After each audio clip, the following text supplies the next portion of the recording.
한 두 달여 전에 어떤 분이 교회 평일 저녁이었는데요. 아마 화요일쯤으로 기억이 됩니다. 교회를 찾아오셨었습니다. 교회 문을 열고 들어오신 것이 아니라 저 먼발치에서 교회를 향해서 서성이고 계셨던 것을 제가 좀 확인하게 되었습니다. 그런데 제가 그분의 모습을 보고 처음에는 좀 어떤 조금의 경계심과 긴장감을 갖게 되었습니다. 여자분이었는데요, 젊은 여자분이었습니다. 검은 모자를 이렇게 막 딱 눌렀었고 또 검은 마스크를 하고 계셨습니다. 검은 옷차림에 가방 하나를 들고 있었는데, 그러니까 오픈이 되어 있는 것은 딱 눈빛 하나였는데 그 눈도 잘 마주치지를 못했습니다. 교회 오셨느냐, 무슨 일로 오셨느냐 물어봤는데 머뭇머뭇하면서 대답을 쉽게 못하셨습니다.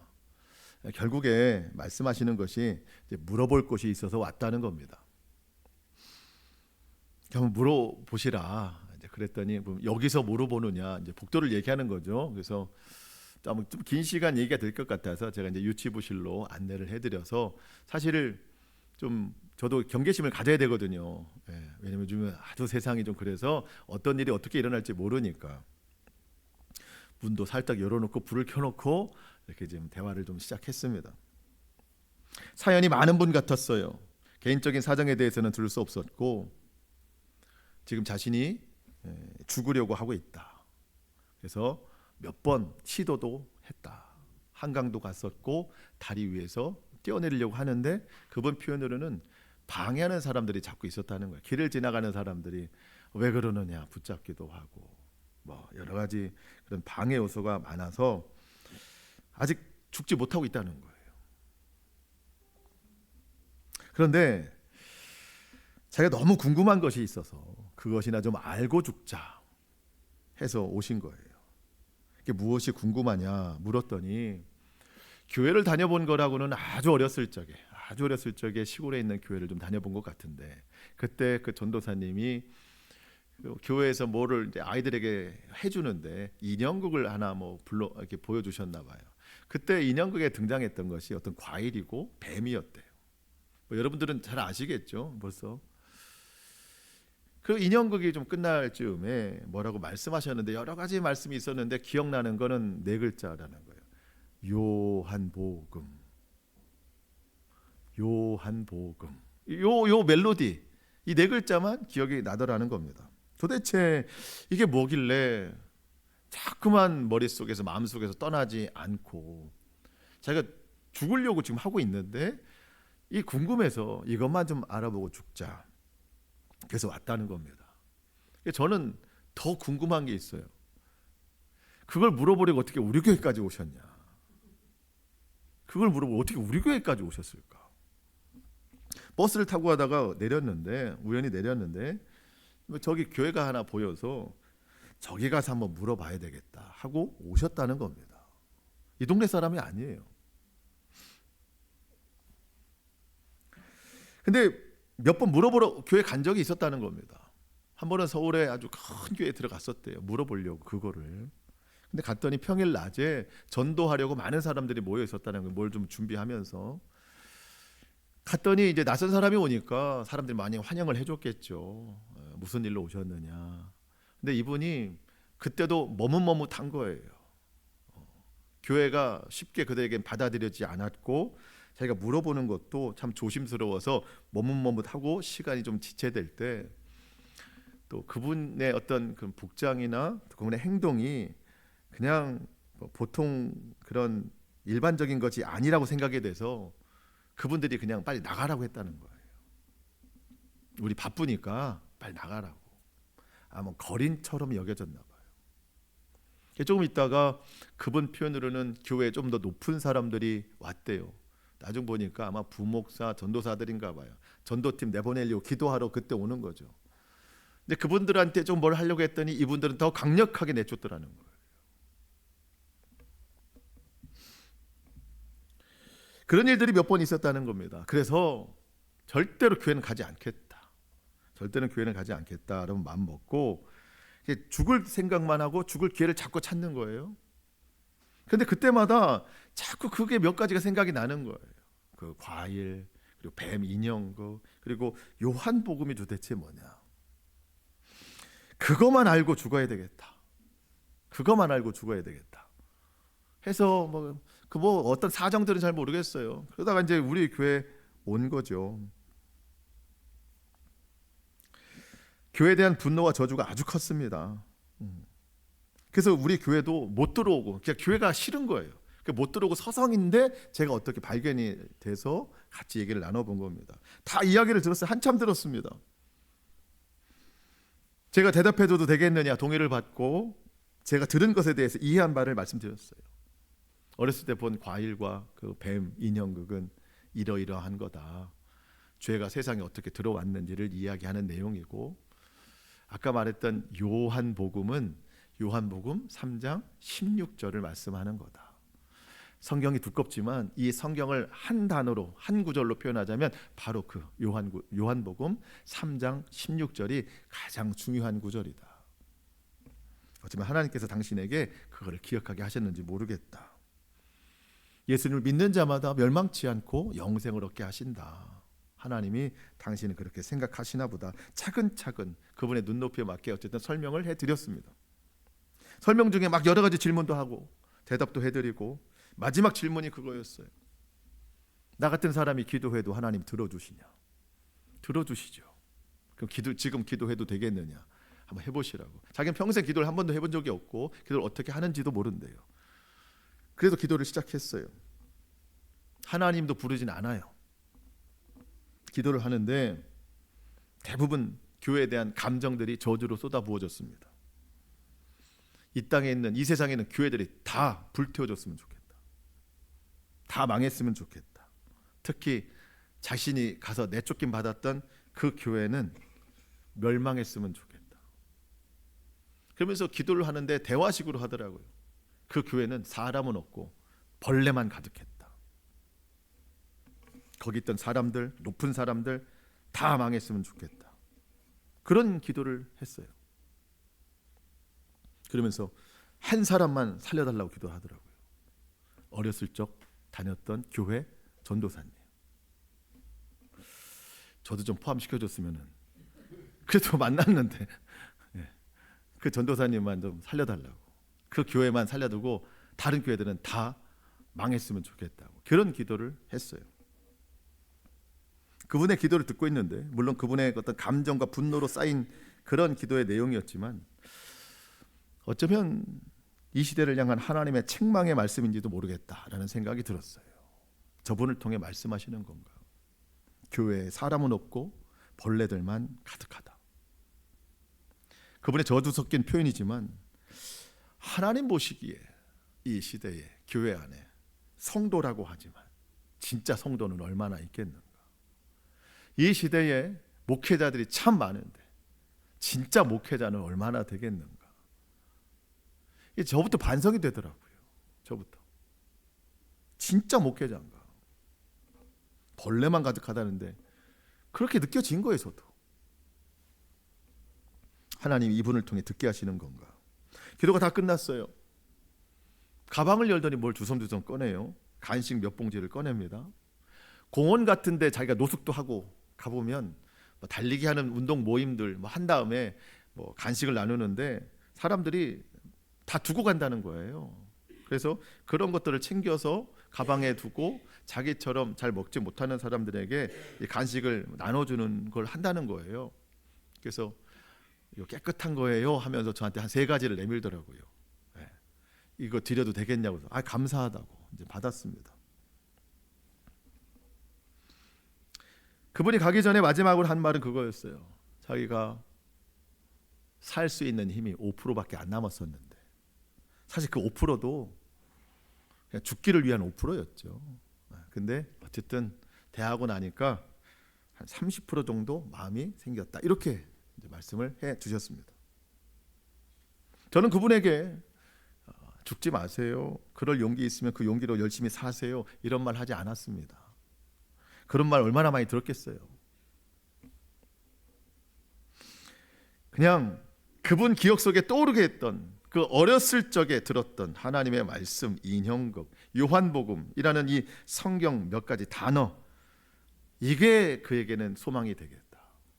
그래서 엘리베이터를 딱 타고 그분이 이제 가시기 전에 제가 마지막으로 혹 다시 뵐 수 있었으면 좋겠습니다.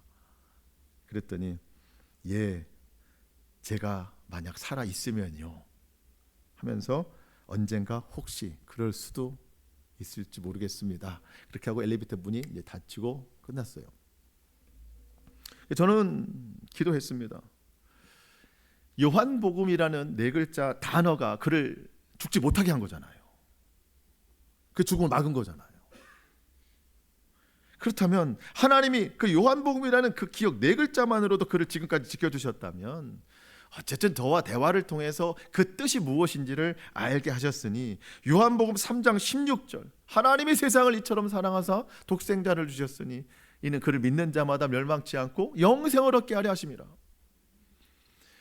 그 말씀이 어쨌든 저 귀에 들렸으니 이제 저가 예수님으로 인하여서 믿고 구원받고 살아갈 이유를 찾게 하옵소서. 멸망치 않고 영생을 얻게 하옵소서. 사실 그 기도를 했어요. 제가 뭐 인간적인 말로 그분을 설득시킬 수 있는 힘은 없어요. 하지만 말씀이 그 역할을 할 수 있을 것이다. 지금도 간간히 생각나면 그런 기도를 해요. 그날 그분의 복장, 검은 모자, 검은 마스크, 눈은 보였지만 마주치지 않는 눈, 그게 저는 그분의 삶이요 마음처럼 느껴졌습니다. 한 글자로 어두움이에요. 어두움. 그분에게는 빛이 필요했습니다. 여러분, 사람에게는 두 가지 빛이 있잖아요. 얼굴빛이 있고 눈빛이 있어요. 그분은 얼굴빛과 눈빛이 닫혀 있더라고요. 어둠이었어요. 이분에겐 정말 빛이 필요했어요. 세상의 빛이 아니에요. 세상과 다른 참된 빛이 필요했어요. 여러분, 오늘 본문 9절에 보시면 참 빛, 곧 세상에 와서 각 사람에게 비추는 빛이 있었나니. 예수님은 어두운 세상에 빛으로 오셔서 각 사람의 마음을 비추시거든요. 저는 이 빛이 그분의 마음에 들어가기를 원했어요. 각 사람에게 비추는 빛. 빛은 어둠을 몰아내는 능력이 있습니다. 여러분 5절 말씀 보시면 빛이 어둠에 비치되 어둠이 깨닫지 못하더라. 어둠은 빛을 이해하지 못합니다. 원어적으로 보면 이기지 못한다는 뜻이 있습니다. 여러분, 어둠은 절대 빛을 이기지 못합니다. 빛이 승리하는 거예요. 그 빛이 바로 예수 그리스도예요. 저는 그래서 그분에게 그 빛을 설명해 드렸고, 그 빛이 마음에 좀 들어간다면 그 마음에 있는 모든 어둠을 이기리라고 생각한 거예요. 그분은 30% 정도 이긴다고 생각했는데 저는 더 하나님의 강력하게 역사하시는 그런 일이 일어났으면 좋겠다는 생각을 하게 된 거죠. 여러분, 그 빛은 우리에게도 여전히 비추고 있는 거예요. 여러분, 마음이 어두워질 때, 삶이 흑암으로 몰려질 때, 여러분 빛 대신 예수님 앞에 간절히 기도하시기 바랍니다. 그 빛이 우리를 살리는 거예요. 우리 마음의 어둠을 이겨내게 하는 거예요. 그 즈음에 한 2달여 즈음에 전쯤에 제가 이제 사도행전, 우리 교회 사도행전을 이제 거의 마무리할 때 다음에는 어떤 성경의 말씀을 전할까? 여러분, 제가 매주마다 다른 본문으로 설교하지 않고 성경의 한 책을 가지고 계속 설교 말씀을 전하는 것은 여러분에게 성경을 알려드리려고 하는 거예요. 사실 제 설교보다, 제 설교는 중요하지 않아요. 여러분들이 성경을 아는 게 중요하기 때문입니다. 그래서 몇 주 동안은 그래도 좀 다른 본문으로 서로 했었는데 정말 중요한 건 이 성경의 말씀이 여러분 가운데 들어가는 게 중요하다 싶어서 자르지 않고 이어서 가는 거예요. 그게 우리에게 생명이 되기 때문에. 어쨌든 그 즈음에 사도행전이 끝나고 다음 성경을 뭘로 할까 하나님이 주시는 마음이 요한복음이었는데 과연 이 말씀이 맞을까요? 하나님 앞에 묻던 차에 그분의 입술로 대답해 주신 거예요. 요한복음이라고. 요한복음이다. 사람을 살리는 거. 물론 성경이 다 중요하죠. 근데 우리 교회 올해 하나님이 요한복음을 말씀하시는 거예요. 삶이 어둡고 지치고 힘들 때 우리에게 요한복음의 말씀이 힘이 되리라고 생각이 드는 거예요. 여러분, 요한복음에는요, 예수님에 대한 소개가 아주 정확히 나와 있어요. 예수님이 어떤 분이신가 알고 그분을 제대로 알고 믿는다면 이 요한복음에 나타난 놀라운 역사들이 우리 가운데 나타날 줄 믿습니다. 요한복음에 관한 설명을 잠깐 해드리려고 해요. 뭐냐면 요한복음 앞에도 이미 복음서가 3개나 있어요. 마태, 마가, 누가. 그러면 왜 또 요한복음이 있느냐? 여러분, 이 앞에 있는 3 복음서를 우리는 같은 관점으로 썼다 해서 공관복음이라고 불러요. 같은 관점, 공관복음서, 이 3개를. 근데 요한복음은 같은 관점이 아니라 공관복음에 안 들어가요. 이 공관복음 3개와 요한복음에는 무슨 차이가 있는가? 같은 눈으로 보면 똑같이 보여요. 하지만 다릅니다. 이 3가지 복음과 요한복음의 차이에 대해서 신학적인 많은 연구가 있습니다만 제가 여러분에게 드리지 않는 이유는 저도 잘 모르기 때문에. 그 신학적인 논쟁은 저 잘 몰라요. 알아도 제가 설명을 드리지 않는 이유는 그게 굳이 필요 없기 때문입니다.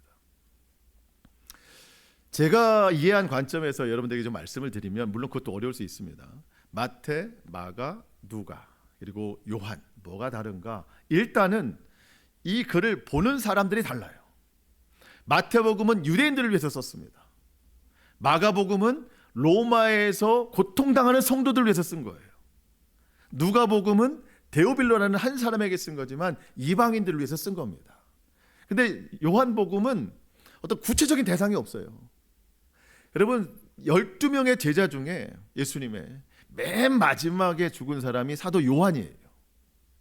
반모섬이라는 곳에 유배를 당해서 거기서 요한계시록도 썼고 또 요한서신도 쓰고, 여러분, 이 요한복음도 가장 늦게 쓰여진 복음서인데 아마 사도 요한이 그렇게 기나긴 세월들을 보내면서 진짜 구원에 필요한 게 뭐냐?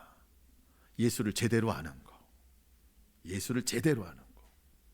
그래서 아마 사도 요한이 특정한 대상이 아니라 그동안 예수를 믿어왔던 사람들에게 예수님을 정확하게 알기 위해서 인생 마지막에 이제 써놓은 글이 이제 요한복음이 되는 겁니다. 한 가지 좀 관점을 좀 바라보면 마태, 마가, 누가는 제자들이 예수님을 보면서 쓴 글이에요. 제자들이 예수님을 보면서 쓴 글. 그렇다면 요한복음은 예수님의 입장에서 세상을 보며 쓴 글이에요. 비유를 하자면 이런 겁니다. 정확한 건 아니지만 여러분들이 저를 보는 입장이 있고 제가 여러분들을 보는 입장이 있잖아요. 그러니까 여러분들이 보는 입장에서 쓴 게 마태, 마가, 누가고 이쪽에서 바라보는 입장이 요한복음이라는 겁니다. 그냥 이해를 그렇게 하시라는 거예요.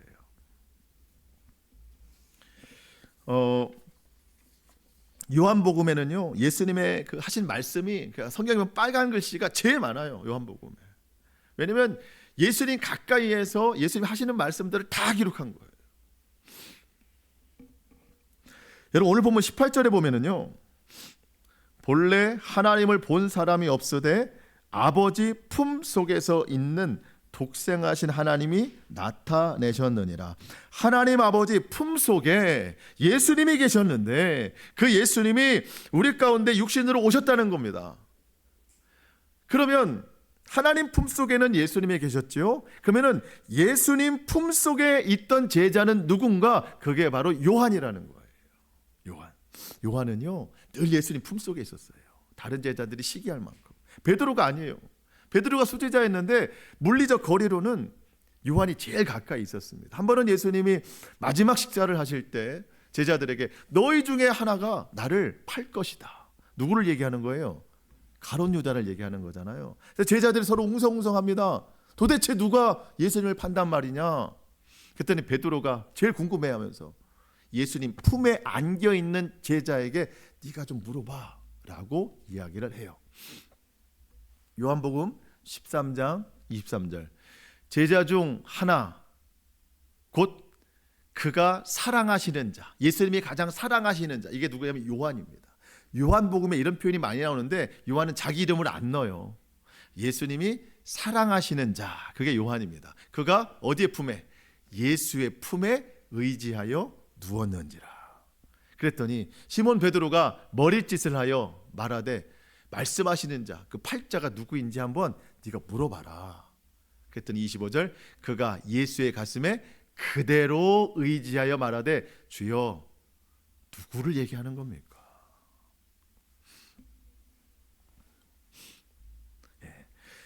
수제자는 베드로지만 늘 예수님 품에 안겨 있는 사람은 사도 요한이었어요. 그래서 저는 이 요한복음을 예수님의 심장, 예수님의 호흡과 같이 하는 글이다라고 생각을 해요. 그 품에 안겨서 예수님의 호흡을 가장 같이 느꼈을 거 아니에요. 그리고 예수님이 보는 시선에서 같이 볼 거 아니에요. 이게 요한복음이라는 거예요.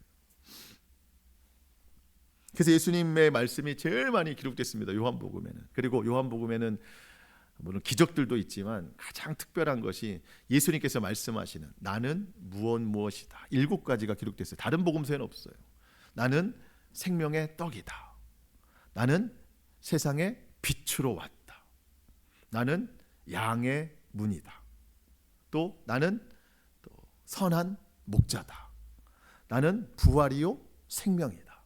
나는 길이요 진리요 생명이다. 그리고 15장에 보면 나는 포도나무다. 이렇게 나는 무엇이다.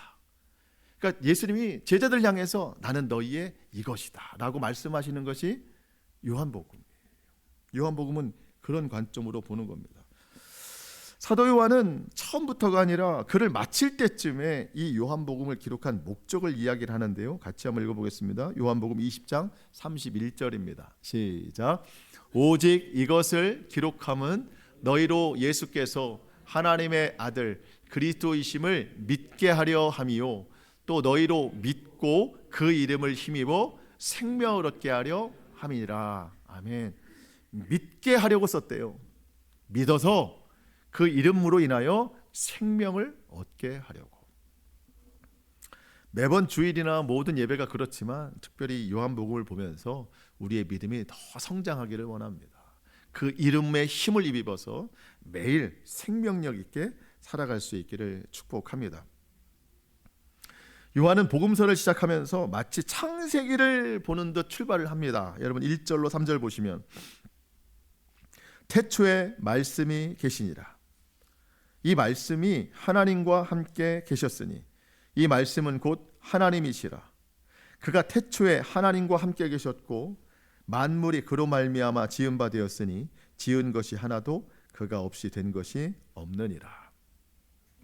여러분 여기서 태초라는 거는요, 하나님이 세상을 창조하시기 전이에요. 자, 태초에 하나님이 천지를 창조하시니라. 이게 창세기 1장 1절이잖아요. 그러니까 예수님은 그 창조되기 전부터 계셨다는 겁니다. 그러니까 예수님은 갑자기 등장하신 분이 아니에요. 예수님은 창조되기 전부터 하나님과 함께 계신 분, 그분은 곧 말씀이라는 겁니다. 말씀이요 그분 자체가 하나님이라. 사실 단어가 어려운 게 아니라 이해하기가 어려운 내용이거든요. 여러분 이런 거를 하나님의 신비라고 해요. 여러분 하나님의 신비는 우리가 다 이해할 수 없습니다. 믿어야 돼요. 믿어야 돼요.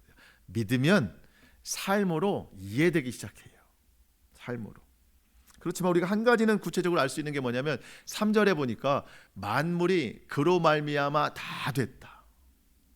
모든 만물이 말씀이신 예수 그리스도로 창조되었고 하나도 그가 없이 된 것이 없다라고 이야기를 합니다. 그가 없이 된 것은 하나도 없다. 자, 여러분 그러면 우리 인생에, 우리 가정에 예수님 없이 뭘 하려고 하면 돼요? 안 돼요? 예수님 없이 하면 돼요? 안 돼요? 안 된다는 겁니다. 그가 없이는 하나도 된 것이 없대요. 근데 우리는 예수님 없이도 뭘 하려고 해요, 자꾸. 근데 그거는 된 것이 아니라는 거예요.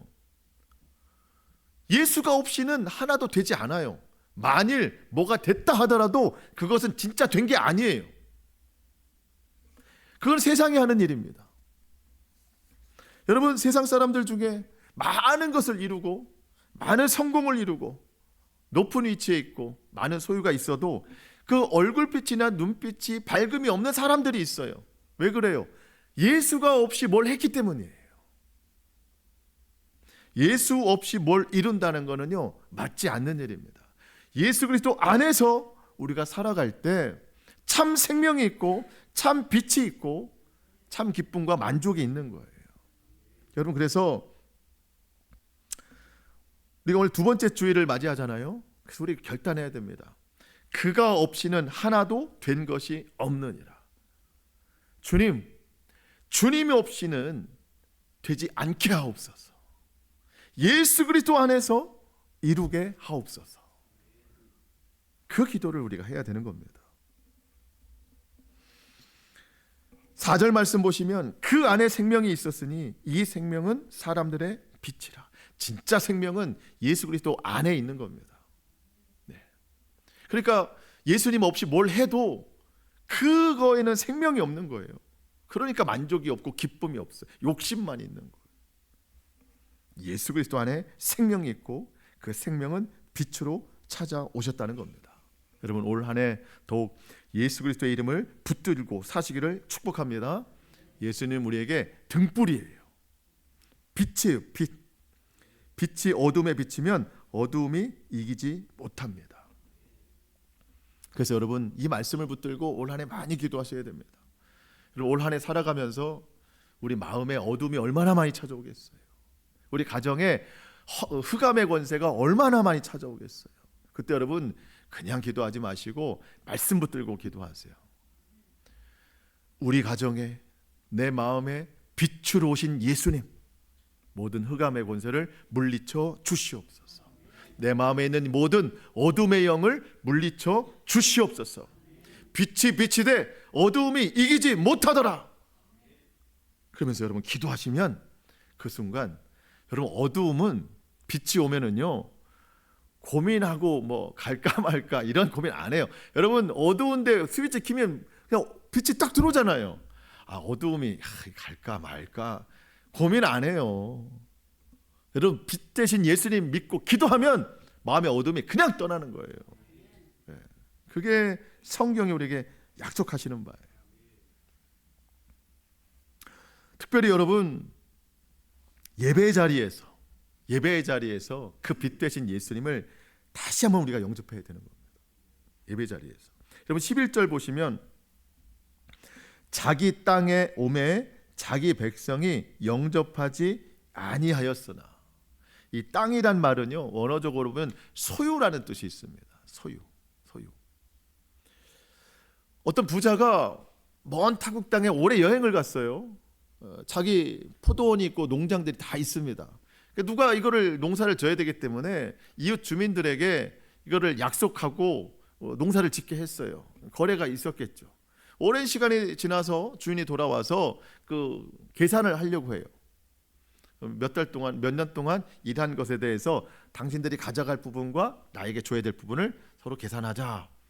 그래서 자기 종들을 보내서 그 계산을 좀 하려고 했는데, 그 농사진 그 사람들이 몇 년 동안 농사지면서 오해하기 시작한 거예요. 자기 땅이라고 생각하는 거예요. 그 자기들끼리 결연해가지고 야, 우리가 이거 갖자. 그래서 주인이 보낸 종들을 다 잡아 죽였어요.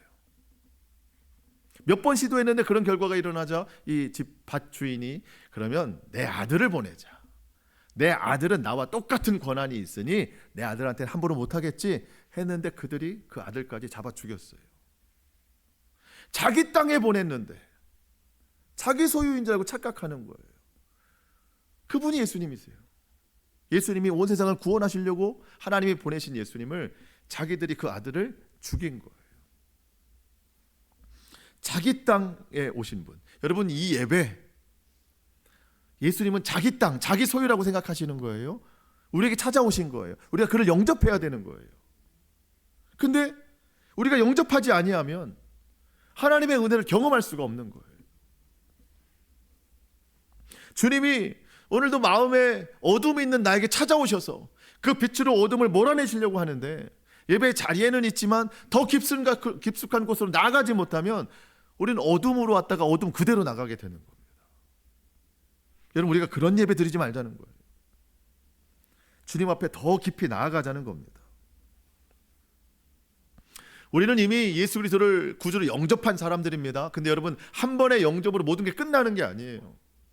우리가 구원에 대해서는 영접했지만 삶과 일상에서 예배에 대해서는 항상 영접해야 되는 거예요.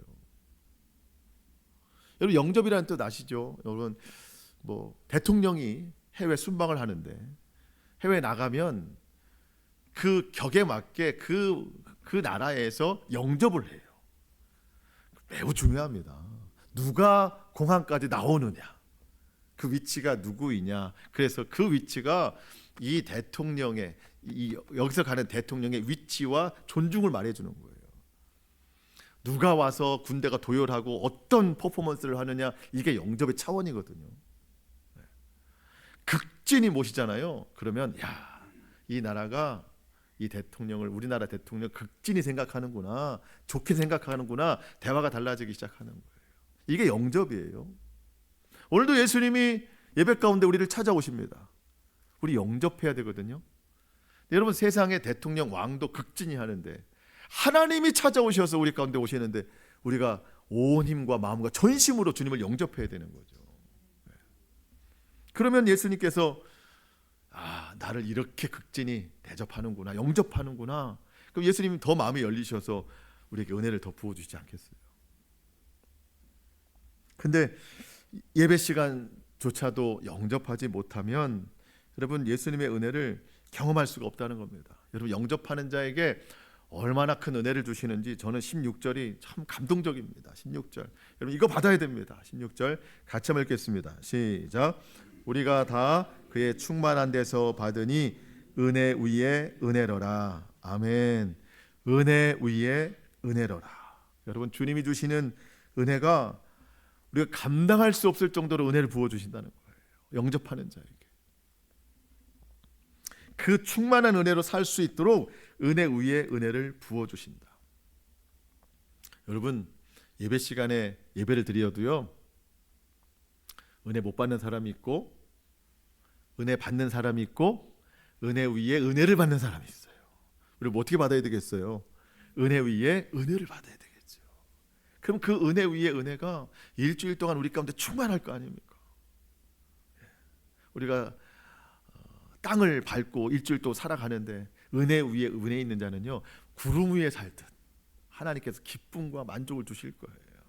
그러니까 그 결과는 결국 내가 예배 시간에 예수님을 얼마나 영접하는가. 하나님이 우리에게 주신 놀라운 특권이 있습니다. 하나님의 자녀가 되는 권세인데 여러분 12절 말씀은요, 여러분들이 꼭 외우셔야 될 말씀입니다. 12절 말씀 아시는 분들은 외우셔도 좋고 혹시 모르시면 큰 소리를 읽으시면 좋겠습니다. 12절 시작. 영접하는 자 곧 그 이름을 믿는 자들에게는 하나님의 자녀가 되는 권세를 주셨으니. 아멘. 여러분 우리가 잊고 살아가는 게 참 많아도 절대 잊지 말아야 될 게 바로 이 구절입니다. 영접하는 자 그 이름을 믿는 자들에게는 하나님의 자녀가 되는 권세를 주셨으니. 나는 하나님의 자녀예요. 하나님의 자녀. 우리 아버지가 누구예요? 하나님이십니다. 여러분 이 생각만 한 번만 품어도 마음이 넓어져요. 내 하나님 하나님, 내 아버지 하나님이셔. 못하실 것이 없는 분이셔. 나를 사랑하는 분이셔. 마음이 넓어지죠. 생각이 넓어지죠. 기쁨과 감사가 충만하기 시작합니다. 하나님의 자녀가 되는 권세도 여러분 세상 혈통이나 육정으로 된 게 아닙니다. 여러분 13절에 보니까 이는 혈통으로나 육정으로나 사람의 뜻으로 나지 아니하고 오직 하나님께로부터 난 자들이라. 여러분 하나님의 자녀가 되는데 시험이 있다면 저는 합격 못했을 거예요. 하나님의 자녀가 되는데 어떤 조건이 있다면 저는 안 됐을 거예요. 세상에 그런 사람 많지는 않을 거예요. 뭐 돈으로 된다, 지식으로 된다, 권세로 된다, 생긴 거로 된다, 그럼 될 수도 있겠네요. 농담입니다. 여러분 어떤 다른 조건으로 된다면 저는 못 됐을 거예요. 구원을 받는데 다른 조건으로 구원받는다? 전 구원 못 받았을 거예요. 육정으로나 혈통으로나 사람의 뜻으로 된다 그러면 우리는 못 했을 거예요. 근데 다 무시하고 그냥 하나님의 기준, 하나님의 은혜로 된 것이다. 하나님 우리를 자녀 삼아 주셨으니 하나님 자녀가 된 거예요. 여러분 이게 얼마나 큰 능력입니까? 그래서 여러분 절대로 잊지 말고 꼭 기억하십시오. 나는 하나님의 자녀다. 우리 아버지는 하나님이시다. 그 생각 가지고 살아가시면 여러분 절망에서 소망 가운데 나아갈 줄로 믿습니다. 더 큰 은혜가 있는데요. 오늘 말씀의 제목과 같습니다. 여러분 14절인데요. 이 말씀 보겠습니다. 말씀이 육신이 되어 우리 가운데 거하심에 우리가 그의 영광을 보니 아버지의 독생자의 영광이요 은혜와 진리가 충만하더라. 예수님은 하나님의 말씀이시거든요. 하나님이 우리를 사랑하셔서 계속 말씀해 주시는데 도통 그 말씀을 못 알아들어요. 허공에 떠도는 메아리 같은 거예요. 하나님이 생각하셨어요. 우리를 진짜 사랑하시는 것이 무언가? 그 말씀이 육신이 돼서 사람으로 보내야 되겠다. 하나님을 사람으로 보내야 되겠다. 그래야 그를 보면 하나님을 볼 수 있겠다. 그래서 말씀이신 예수님이 육신으로 이 땅에 오신 거예요. 제가 이 요한복음 오늘 본문을 묵상하면서 하나님의 사랑이 너무 크게 느껴졌어요. 하나님은 우리를 이토록 사랑하시는구나. 하나님은 어떠한 방법으로든지 나와 가까이 하시려고 하시는구나. 그래서 말씀으로도 오시고 육체로도 오시고 빛으로도 오시고 성령으로도 오시고 계속 오시는 거예요. 계속 나와 함께 하시려고, 영접하라고. 그 사랑이 느껴지니까요, 감동이 되기 시작하는 거예요. 여러분, 올 한 해 예수님과 동행해야 되는데 도대체 보이지 않는 예수님과 어떻게 동행해야 되는가? 말씀이 육신으로 오셨거든요. 그 육신은 곧 말씀이십니다. 하나님의 말씀을 우리 마음에 채우면 그분이 육신이시고 그분이 성령이에요. 그러면 그 주님과 우리가 동행하면서 살아가게 되는 겁니다. 그 말씀이 우리 가운데 거하심에, 이 거하심이라는 단어가 장막이라는 뜻이에요. 집이라는 뜻이에요. 예수님이 우리 가운데 집처럼 살아오셔서 여기 주인이 되시겠다는 거예요. 여러분, 우리 마음의 주인이 누구예요? 다른 게 주인일 때가 많잖아요. 여러분, 그 주인을 다 내려놓고 오직 예수님만 주인으로 섬기고 살아가는 저와 여러분 될 수 있기를 축복합니다. 그러면서 마지막 제가 드리는 말씀은 우리가 받은 은혜, 아직도 이 세상에 다른 주인, 악한 주인, 마귀, 악한 영을 주인으로 섬기고 있는 사람들에게 참된 주인이신 예수 그리스도를 전하면서 살아야 된다는 겁니다. 오늘 성경에 보니까 그 한 사람 나오거든요. 6절로 8절 보니까 세례 요한. 세례 요한이 그 빛 대신 예수님을 막 전하고 있어요. 나는 그 빛이 아니다. 나는 그 빛을 전하러 온 사람이다. 내 뒤에 오시는 그분이 진짜 그리스도이시다. 그분을 믿어야 참된 빛, 참된 생명을 얻는다. 여러분, 우리도 세례 요한처럼 그 빛, 생명의 빛을 전하며 살아가는 저와 여러분 될 수 있기를 축복합니다. 우리가 야광체 있잖아요. 빛을 받으면 똑같이 빛이 발하는 발광체라고 하죠. 그 빛처럼 살아가야 돼요. 왜냐하면 저와 여러분이 빛의 아들이기 때문입니다. 말씀을 마치겠습니다. 여러분, 요한복음의 말씀을 통해서 우리 마음의 진정한 자유와 빛, 소망이 일어날 수 있기를 축복합니다. 꼭 기억하십시오. 빛으로 오신 예수님, 말씀으로 오신 예수님, 내 마음에 좌정하사 주인 되기를 원하시며 우리가 영접할 때 놀라운 역사, 은혜와 은혜를 더하시는 그분을 믿고 신뢰하며 우리 모든 호흡이 있는 순간 주의 은혜로 또 충만한 가운데 살아갈 수 있기를 주님의 이름으로 축복합니다. 아멘. 우리 기도하겠습니다.